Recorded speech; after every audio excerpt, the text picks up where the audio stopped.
Have you ever stopped to really think about what it was actually like to live through something as huge as the Industrial Revolution? We often hear the big stories, steam engines, textile mills, all the amazing inventions. But what about the day to day for ordinary people? Specifically in England, say between 1760 and 1860. Well, today we're taking a deep dive into exactly that. Our mission really is to unpack the debates, maybe uncover some surprising bits from economic history, and help you understand why these insights from history, well, why they still matter today. It really was an astonishing time that century, 1760 to 1860. You had this combination of, well, incredible technological leaks, more focus on education, and just more capital investment pouring in. It fundamentally reshaped England, turned it into the workshop of the world, as they called it. And pretty much everyone agrees, historians, I mean, on how massive the Industrial Revolution was. It marks that rapid shift to the modern age. But what's really fascinating, and where the arguments start, is how historians disagree, sometimes vehemently, about the impact on ordinary folks. Right. And that's where the great debate really kicks off, doesn't it? At its heart, you've basically got two camps. The pessimists, they argue living standards actually fell for most people. And then the optimists, who believe things were definitely getting better. And the interesting part is how this whole debate has kind of shifted over the years. A bit like our own arguments about big changes today, maybe. Exactly. I mean, initially, this argument was, well, it was pretty ideological. On one side, you had the critics, often Marxists, early on.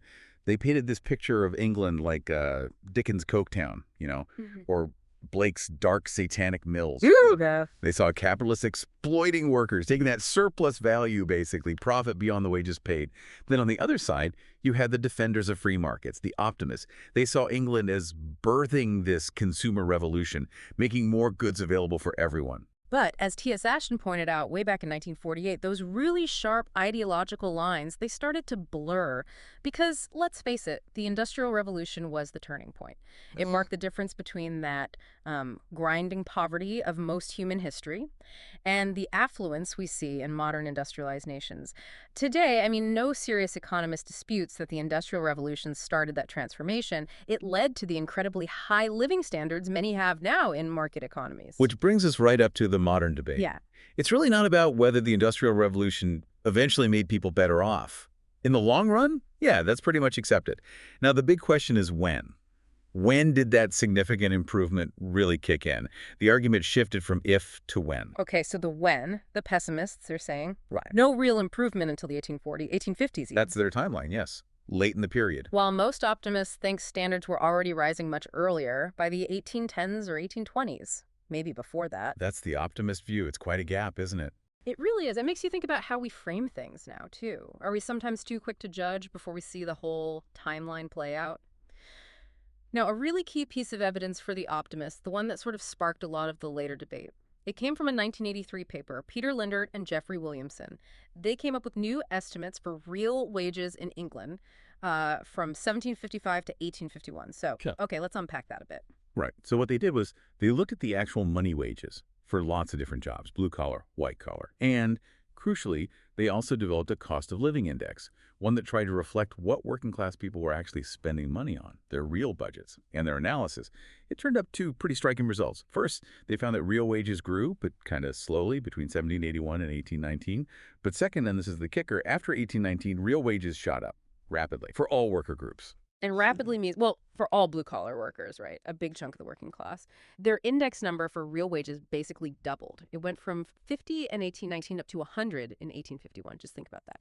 If a worker in 1819 could buy one basket of goods, by 1851, they could buy two of those same baskets with their wages in just 32 years. That's a huge change in daily life. Okay, that sounds like a really strong case for the optimists, but findings like that, they always draw counter-arguments, right? So what were the main criticisms? What did people push back on? Oh, absolutely. Findings that strong, they definitely drew fire. For instance, Charles Feinstein, he came up with a different real wage series, showed a much slower rise. Then there was the whole argument about the environment, pollution, grime, the unmeasured costs. Some argued that might have wiped out a lot of the wage gains. Interestingly, Williamson himself, looking at later cities, found that maybe 8 to 30% of higher city wages were just compensation for the poorer quality of life there. And John Brown found something similar for factory districts' higher wages, partly making up for bad working and living conditions. And another big point was, well, Lindert and Williamson only looked at wage earners. What about all the people working at home? or self-employed folks. We don't really know from that data. Joel Malcher, for example, he pointed out that consumption of things like, say, tea and sugar, sort of affordable luxuries, didn't rise as fast as these wages suggested. So maybe, he argued, workers outside that sample saw their incomes fall enough to offset the gains, meaning the average person wasn't really better off yet, which could explain the sort of lag, couldn't it, between the industrial changes and the benefits spreading out. This really brings up a fundamental question. When economic historians talk about standard of living, what exactly are they measuring? Is it just about money? Or is it broader than that? That's a great question. I mean, ideally, we'd love it to mean happiness, right? Overall well-being. But of course, that's impossible to measure historically, so practically speaking. They usually equate it with money measures, Yeah. real wages or real income. And real income is just your money income adjusted for the cost of living, Yeah. what you can actually buy. And this is really important. You have to remember what it doesn't capture. Things like health, how long people lived, unemployment levels, pollution, the condition of women and children, city crowding, how much leisure time people had. Some new indexes try to factor those things in. But honestly, for most historical analysis, real income per person is still the main indicator we rely on. Okay. So sticking with income for a moment, the economist NFR Crafts give us some broader estimates, right? For overall British income per person. Yes, Kraft's estimates are really influential. He measured it in 1970 US dollars, just for comparison, and he found income per person went from about $400 in 1760 to $430 in 1800 and $500 in 1830.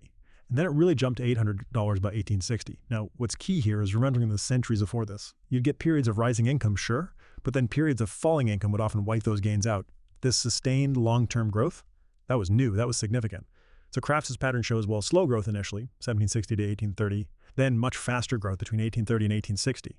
And even though overall income per person doubled between 1760 and 1860, what about the poorest? Well, his estimates suggest the lowest 65% of the population were still substantially better off. Their average real income went up by over 70%, because their share of the total income pie only fell a little bit, from about 29% in 1760 down to 25% in 1860. So if you take Crafts' numbers, the conclusion for the whole century after 1760 is, well, mildly optimistic. Like, things got better overall, even for the lower end, but maybe slowly at first, then faster later on. Okay, that makes sense for the long view. But it still leaves that question hanging. How could things look so different, maybe even pessimistic, if you zoom in on shorter periods within that century? Yeah, and that's where the nuance really comes in. It's all about that pace of change. That long period of slow growth, remember, only about 0.3% per year from 1760 to 1830, that's tiny. It meant that, yeah, a real deterioration in a lot of the working classes was entirely possible during those decades. I mean, think about it. 0.3% growth a year, your average real income in 1830 would only be about 16% higher than it was way back in 1760. That's not much over 70 years. Now, combine that slow growth with income distribution. If the share of income going to that bottom 65% fell, say by 1840 it was only 86% of what it was in 1790, that drop could completely wipe out the small benefit from the rising average income. And most economic historians do agree that income distribution got more unequal between about 1790 and 1840.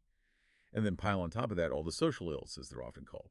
Things like bouts of unemployment, bad harvest, pushing up food prices, frequent wars demanding taxes and resources, plus growing pollution, really intense urban crowding, all sorts of other social problems. You take those issues, combine them with that very modest rise in average income, and yeah, it's perfectly plausible that the actual standard of living for many working class people could have fallen during those earlier decades. When we talk about urban crowding, it sounds abstract, but you have to picture the reality, the density, the lack of basic sanitation, the sheer noise and grime. It was a tough existence. So it wasn't just about wages. There's other evidence pointing to that slow start too, right? And this idea of trying to figure out the net effects separating the Industrial Revolution's impact from everything else going on. Exactly. Researchers like Crafts again and C.K. Harley, they stressed how modernization didn't spread easily or quickly across England for much of that century. It was patchy. Feinstein's work on consumption, for example, he estimated only a small rise in what people actually consumed between 1760 and 1820. But then, like the wage data, a rapid rise after 1820. Though on the plus side, you had Wrigley and Schofield's demographic work. They showed life expectancy at birth actually rose between 1781 and 1851. From about 35 years to 40 years, that's a 15% increase. Modest, maybe by later standards, but still substantial, not insignificant. But yeah, this is where modern economic historians really try to get into the nitty-gritty. They're trying to isolate the effect of the Industrial Revolution itself, net of all the other stuff happening. Think about the negative offsets, all those wars England was involved in, the American Revolution, the Napoleonic Wars, the War of 1812. Wars are expensive. They mean high taxes. That drains resources from other things. It's like trying to accelerate a car while riding the brakes. The engine's working hard, but something's holding it back. And there were other breaks, too. Bad harvests, as we mentioned. Sometimes government policies that didn't help or even hindered growth. Rapid population growth itself put a strain on resources, and just the sheer cost and difficulty of transforming a largely agricultural workforce into a modern industrial one, that wasn't easy or cheap.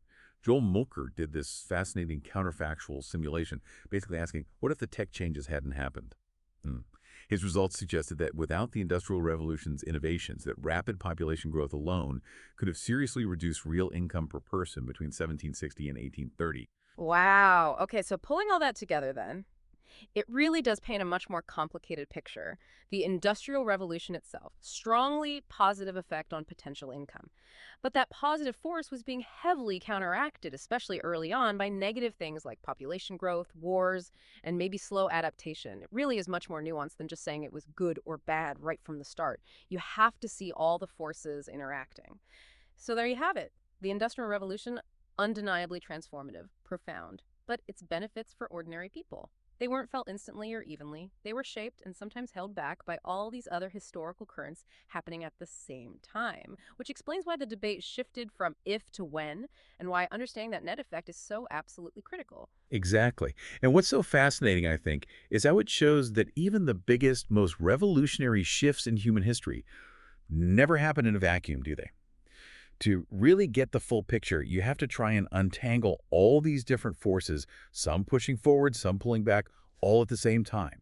It really makes you wonder, doesn't it, about the hidden forces, the countercurrents. That might be shaping big changes even today. Maybe something like, say, the rise of AI or shifts in globalization. What are the offsetting factors we might not be fully seeing yet? That's a great point to ponder. So, after hearing all this, what stands out to you from this deep dive into the Industrial Revolution's impact?